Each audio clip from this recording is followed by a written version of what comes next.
මා මේ රැඳී සිටින්නේ හැටන් කොළඹ ප්‍රධාන මාර්ගයේ ෂැනන් වත්ත ප්‍රදේශයේ. මීට දින දෙකකට ප්‍රථම මෙහි විශාල පස්කන්දක් කඩා වැටුණා. මේ නිසා හැටන් කොළඹ ප්‍රධාන මාර්ගයේ ගමනාගමනය සම්පූර්ණයෙන්ම මේ වෙනකොට ඇන හිටලා තිබෙන්නේ. මේ පස්කන්ද කඩා වැටෙන අවස්ථාවේ මේ මාර්ගයේ හරහා ගමන් කරපු පුද්ගලෙක් මේ පස්කන්දට යට වෙලා තිබෙන බව තමයි හැටන් මූලස්ථාන ප්‍රධාන පොලිස් පරීක්ෂකවරයා කියා සිටින්නේ. ඒ වගේම මේට සමගාමීව හැටන් කොළඹ ප්‍රධාන මාර්ගයේ කිතුල්ගල ගිනිගත්තේන සහ රොසැල්ල යන ප්‍රදේශවල මෙවැනිම ආකාරයේ පස්කඳු ගණනාවක් වැටි තිබෙනවා. මේ වෙන විට මාර්ග සංවර්ධන අධිකාරිය පෞද්ගලික අංශයේ සහයෝගය ඇතුව හැටන් පොලිසිය යුද හමුදාව සමග එක්ව ප්‍රධාන මාර්ගයට කඩා වැටුණු පස්කන්ද ඉවත් කිරීමේ කටයුතු මේ වෙනට සිදු කරමින් පවතිනවා.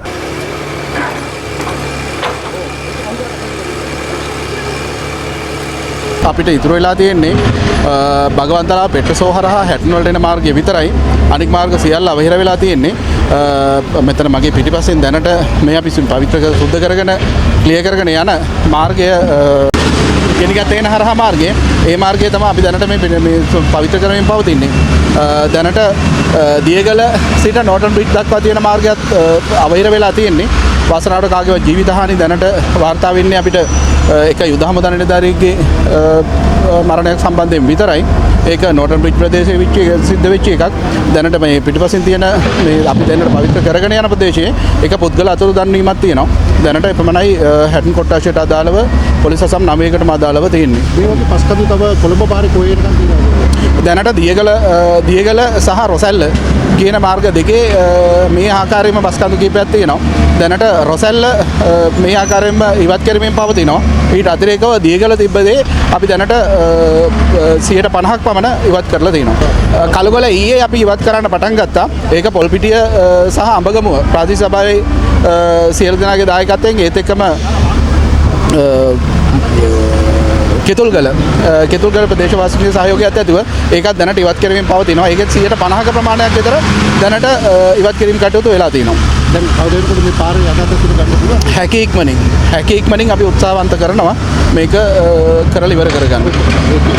ගැටුව දින තුල විදුලි බලය සහ දිගටම සංනිවේදන පාසුකම් නොතිබීම කොහොමද ගැටලුවක් උරා? ඒක බරපතලම ගැටලුවක්. අපි විශේෂයෙන් සිතා බැලිය යුතු කාරණයක්. මොකද දුරකථන සම්බන්ධතා නොමැතිවීම බරපතලම තත්වයක අදටත් ඒ තත්ත්වයේ තියෙනවා. දැනට එක ජාලයක් විතරක් ස්ථාන කිහිපයකට ක්‍රියාත්මකයි.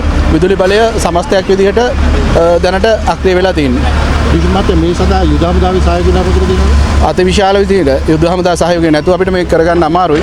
යුද හමුදා නිලධාරිගේ සහයෝගය මත තමයි මේ සියලු කටයුතු මේ වෙනකොට සිද්ධ වෙන්නේ. මේ බැකෝ යන්ත්‍ර සියල්ලක්ම පෞද්ගලික අංශයෙන් සහයෝගය ලැබෙනවා. පෞද්ගලික අංශයේ ඉතා විශාල සහයෝගයක් හම්බුණා. දැනට අපිට බැකෝ යන්ත්‍ර දෙකක්, එස්කැවේටර් යන්ත්‍රයක් සහ අතිරේකව ටිපර් රථ පවා පෞද්ගලික අංශයේ විශේෂ මහත්මයෙක්ගේ මැදිහත් වීමෙන් තමයි අපිට ලබා දීලා තියෙන්නේ. ජලාශවල ජල මට්ටම කොහොමද කියන්නේ? දැනට කාසල්රි ජලාශයේ පිටාර මට්ටමේ තාම ඒ ආකාරයෙන්ම පිටාර මට්ටමකට තියෙනවා.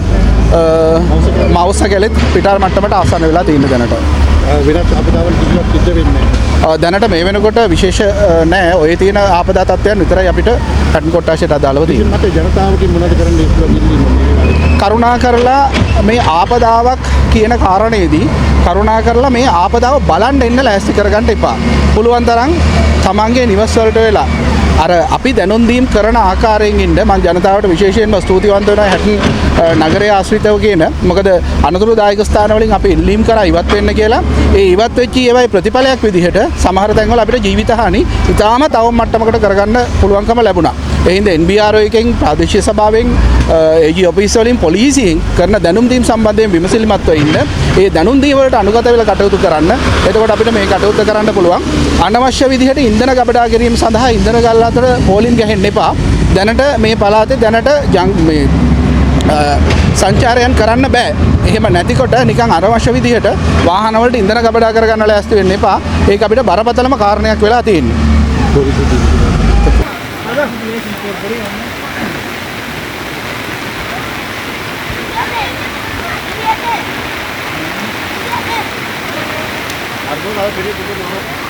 அப்படியே அந்த துண்டு வந்து மொஞ்சத்தில் வராதுண்ணா.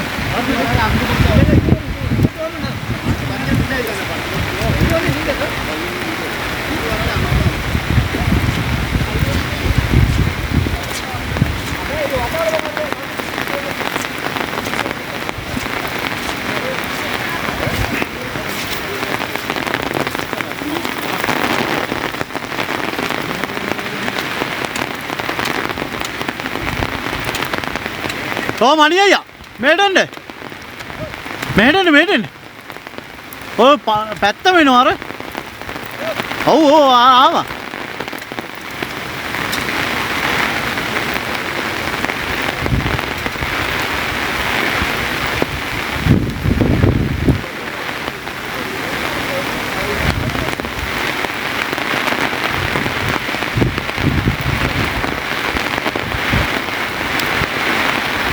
මේ